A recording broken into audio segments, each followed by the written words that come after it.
دام محبت کی نیکسٹ ایپیسوڈ میں دکھایا جائے گا کہ دانیہ کی حالت مزید خراب ہوتی ہے اور اسے ایک بار پھر ایمرجنسی میں شفٹ کر دیا جاتا ہے۔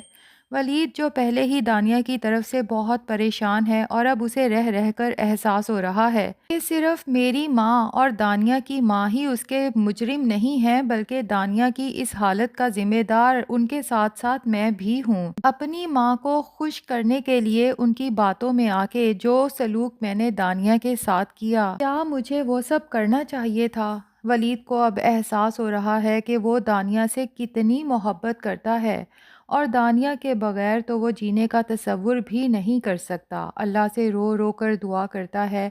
کہ بس ایک بار میری دانیہ واپس آ جائے، اس کے بعد میں کبھی کسی کی باتوں میں آ کے اپنی دانیہ کو کوئی تکلیف نہیں دوں گا۔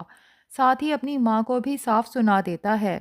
کہ ٹھیک ہے، میں نے ابو کے سامنے آپ کی سائیڈ لی، کیونکہ جو کچھ ابو آپ کے ساتھ کر رہے تھے میرے لیے وہ بھی ناقابل قبول تھا، لیکن ایک بات کان کھول کے سن لیں کہ دانیہ ہاسپٹل سے گھر واپس آ جائے، اس کے بعد نہ تو میں دانیہ کا دل دکھاؤں گا اور نہ ہی میں کسی کو اجازت دوں گا کہ دانیہ کے ساتھ برا سلوک کرے، چاہے وہ میری ماں ہی کیوں نہ ہو۔ بینا، جسے ساری زندگی حماد صاحب سے یہی شکایت رہی کہ وہ مجھ سے زیادہ اپنی بہن کو چاہتے ہیں اور اب اپنے بیٹے کو بھی ہاتھوں سے نکلتا ہوا دیکھ رہی ہے کہ وہ بھی مجھ سے زیادہ اپنی بیوی کو چاہتا ہے، شاید بینا کے لیے یہ بات اتنی تکلیف دہ نہ ہوتی اگر دانیہ سعدیہ بیگم کی بیٹی نہ ہوتی۔ ویسے ناظرین، یہاں پر میں بھی حماد صاحب کی اس بات سے اختلاف کروں گی۔ ٹھیک ہے، آپ کے دل میں اپنی بہن کی محبت ہے، لیکن بہن کی محبت میں آ کر، اس کی باتوں میں آ کر اپنی بیوی پر ہاتھ اٹھانا کسی طرح بھی قابل قبول نہیں ہے، جبکہ آپ یہ بھی جانتے ہوں کہ آپ کی بہن کس قدر ضدی عورت ہے اور اس سے اس کے سارے گھر والے ہی تنگ ہیں۔ اگر تو وہ بہت ہی معصوم سی عورت ہوتی اور بینا نے ایز اے بھابھی اس پہ کوئی ظلم و ستم کیے ہوتے تب بھی حماد صاحب کا غصہ سمجھ آتا تھا، لیکن بھئی سعدیہ بیگم کی باتوں پر اس کے گھر والوں کو تو جو غصہ آتا ہے سو آتا ہے۔ یقین کریں کہ مجھے لگتا ہے تمام ناظرین کو بھی اس پہ شدید غصہ آتا ہوگا۔ خیر، فی الحال ہم بات کریں گے دانیہ کی، جس کے بارے میں ڈاکٹر نے امید دلائی ہے کہ دانیہ اگرچہ کوما میں ہے لیکن وہ سب کی باتیں سن سکتی ہے کیونکہ اس کا دماغ کام کر رہا ہے، وہ خود ہی زندگی کی طرف واپس لوٹنے کی کوشش نہیں کر رہی۔ ایسے میں اگر اس کے گھر والے اس کے پاس بیٹھیں گے، اس سے پیار محبت کی باتیں کریں گے، پرانی اور اچھی یادوں کو شیئر کریں گے اور دانیہ کو زندگی کی طرف واپس بلائیں گے، تو ہو سکتا ہے کسی کی بات اس کے دل پہ اثر کر جائے اور پھر وہ خود بھی کوشش کرے زندگی کی طرف لوٹنے کی۔ ورنہ اس وقت دانیہ کی جو کنڈیشن ہے، سمجھو وہ زندگی اور موت کے درمیان کھڑی ہے اور یہ رسی کبھی بھی ٹوٹ سکتی ہے۔ اب دانیہ کے فادر نیاز حسین، مراد اور سونیا تو دانیہ سے بات کرتے ہی ہیں اور اس سے التجا کرتے ہیں کہ دانیہ ایک دفعہ واپس آ جاؤ، لیکن لگتا ہے کہ دانیہ کے دل پر جس کی بات کا اثر ہوگا وہ ہے اس کا شوہر ولید، کیونکہ سب کے جانے کے بعد ولید دانیہ کے پاس بیٹھتا ہے، اپنے کیے پر شرمندہ ہوتا ہے، دانیہ سے معافی مانگتا ہے اور اس سے وعدہ کرتا ہے کہ وہ اگر واپس آ جائے ولید کی زندگی میں تو ولید اسے شہزادیوں کی طرح رکھے گا اور کسی کو کبھی اس کے ساتھ برا کرنے کی اجازت نہیں دے گا۔ تو میرا خیال ہے ولید کی باتیں سننے کے بعد دانیہ کا دماغ ریسپونڈ کرتا ہے، جس کی وجہ سے شاید اسے جھٹکے لگتے ہیں اور ولید پریشان ہو جاتا ہے، جبکہ ڈاکٹر یہ پازیٹیو سائن دیکھ کے اسے فوراً ایمرجنسی میں شفٹ کرتے ہیں۔ اب ولید تو سب گھر والوں کو کال کر کے دانیہ کی یہ سچویشن بتاتا ہے تو سب وہاں پہنچ جاتے ہیں اور بہت پریشان ہوتے ہیں، لیکن ناظرین میرا تو یہی خیال ہے کہ جب ڈاکٹر باہر آئے گی تو سب کو یہی گڈ نیوز سنائے گی کہ دانیہ کو ہوش آ چکا ہے اور اس نے سب سے پہلے اپنے شوہر ولید سے ملنے کی خواہش کا اظہار کیا ہے۔ یہاں پر بھی سعدیہ بیگم جل بھن کے رہ جائے گی، حالانکہ وہی تو دانیہ کی اس حالت کی ذمہ دار ہے، پھر بھی وہ یہی سوچے گی کہ کاش دانیہ میرا نام لیتی تاکہ میرے بھائی حماد کے سامنے میرے نمبر بن جاتے۔ لیکن مزہ تو تب آئے کہ دانیہ مکمل طور پہ ہوش میں آنے کے بعد اپنے سارے گھر والوں کے سامنے اس حقیقت سے آگاہ کرے کہ میں ہاسپٹل میں مومانی کی وجہ سے نہیں بلکہ اپنی ہی ماں کی جلی کٹی باتوں کی وجہ سے پہنچی ہوں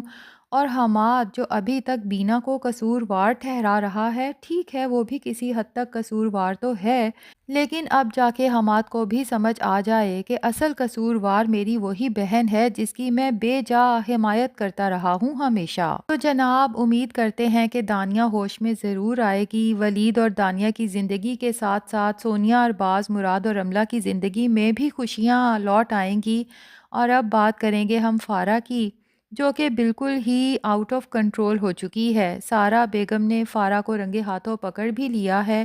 اس نے لائف لائن کے نام سے جو نمبر سیو کیا تھا اور سارا بیگم کے سامنے پہلے تو جھوٹ بولا کہ رانگ نمبر ہے۔ سارا بیگم کا ماتھا تو وہیں پہ ٹھنکا تھا کہ بھلا رانگ نمبر لائف لائن کے نام سے کون سیو کرتا ہے۔ تبھی وہ فارا سے کہتی ہے ٹھیک ہے میں کم پڑھی لکھی ہوں لیکن جاہل نہیں ہوں، اور فارا فوراً ہی بات بناتے ہوئے کہتی ہے ارے امی یہ دراصل میری دوستوں کا گروپ ہے، اب دوستیں تو لائف لائن ہی ہوتی ہے نا۔ لیکن جب فارا گھر والوں سے چھپ کے باہر اپنی لائف لائن یعنی کہ اپنے بوائے فرینڈ سے بات کر رہی ہوتی ہے تو سارا بھی سر پہ پہنچ جاتی ہے، اور جب اس سے فون لے کے سنتی ہے تو مردانہ آواز سن کے سب سمجھ جاتی ہے۔ سارا بیگم کو اب بری طرح سے احساس ہو رہا ہے کہ اس نے فارا کی باتوں میں آ کے ارباز پر شک کر کے اور اپنی آپا شاہین بیگم کو گھر سے نکال کے بہت برا کیا۔ اسے تو شاہین بیگم اب پل پل یاد آنے لگی ہے۔ خیر وہ ملک بلال سے کہتی ہے کہ اس سے پہلے کہ پانی سر سے گزر جائے مجھے لگتا ہے کہ فارا کی شادی کر دینی چاہیے۔ اب کھل کے اپنی بیٹی کی حرکتیں بھی نہیں بتاتی، لیکن ڈھکے چھپے الفاظ میں کچھ نہ کچھ کہہ ہی دیتی ہے، جبکہ ملک بلال سارا سے کہتا ہے تم پاگل تو نہیں ہو گئی، میں اپنی بیٹی کی کبھی شادی نہیں کروں گا، اس کی شادی کروں تاکہ اسے جہیز دینا پڑے اور میری جمع پونجی اس کے ساتھ چلی جائے، اور ویسے بھی ابھی وہ بہت چھوٹی ہے، دیکھ لیں گے کوئی گھر داماد مل گیا جو ہم سے جہیز کی فرمائش بھی نہ کرے اور دولت والا بھی ہو۔ تو جناب ملک بلال صاحب آپ جس دولت کو چھپا کے اور محفوظ کر کے بیٹھے ہوئے ہیں نا اپنی طرف سے، وہ دولت تو آپ کی بیٹی فارا لے کے اڑن چھو ہونے والی ہے، کیونکہ وکی اور ہما مل کے سارا پلان تیار کر چکے ہیں۔ اب وکی فارا کو اپنی محبت کا یقین دلائے گا اور اسے کہے گا کہ تمہاری ماں جس طرح رشتوں پہ رشتے دیکھ رہی ہے اور تمہیں شادی کے لیے فورس کر رہی ہے، تو فارا کہیں ایسا نہ ہو کہ وہ زبردستی تمہاری شادی کر دیں اور ہم میں ہمیشہ کے لیے جدائی آ جائے۔ تو وکی فارا سے کہے گا کہ کیوں نہ ہم دونوں کورٹ میرج کر لیں، جس کے لیے فارا سے ہی کہے گا کہ ہمیں ایک گھر کی بھی تو ضرورت ہوگی، ظاہر ہے کہ میں تم سے شادی کروں گا تو میرے یہ رشتہ دار جن کے گھر میں رہتا ہوں یہ تو مجھے گھر سے نکال دیں گے، کیونکہ یہ اپنی بیٹی سے میری شادی کروانا چاہتے ہیں۔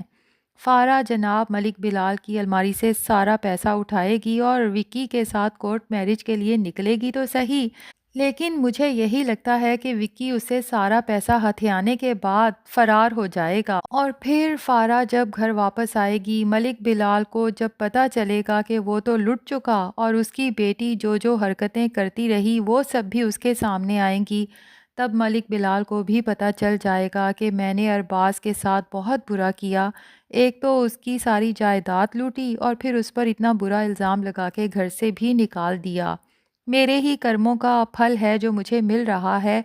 سارا بیگم ملک بلال کو احساس دلائیں گی کہ ابھی بھی وقت ہے، اپنے گناہوں کی تلافی کے لیے ارباز اور شاہین آپا سے جا کے معافی مانگے اور انہیں عزت سے گھر واپس لائیں۔ تو دیکھتے ہیں جناب کہ ملک بلال سارا بیگم کے کہنے پہ شاہین بیگم اور ارباز سے معافی مانگتا ہے یا نہیں۔ بہرحال انہیں اس گھر میں واپس آنے کی کوئی ضرورت نہیں، کیونکہ اب وہ اس سے بہتر گھر میں رہتے ہیں۔ یہ الگ بات کہ ملک بلال کا یہ گھر بھی دراصل شاہین بیگم کے نام تھا۔ تو ناظرین یہ ڈرامہ تو بس اب ختم ہونے والا ہے، اس کے بعد اسی ٹائم سلاٹ پہ آئینہ آصف کا ڈرامہ سٹارٹ ہونے والا ہے۔ تو کون کون آئینہ آصف کے نیو ڈرامہ کے لیے ایکسائٹیڈ ہے کمنٹ سیکشن میں ضرور بتائیں۔ ہمارا ریویو پسند آیا ہے تو وہی ریکویسٹ کریں گے جو ہمیشہ کرتے ہیں کہ ویڈیو کو لائک اور چینل کو سبسکرائب بھی کر دیں۔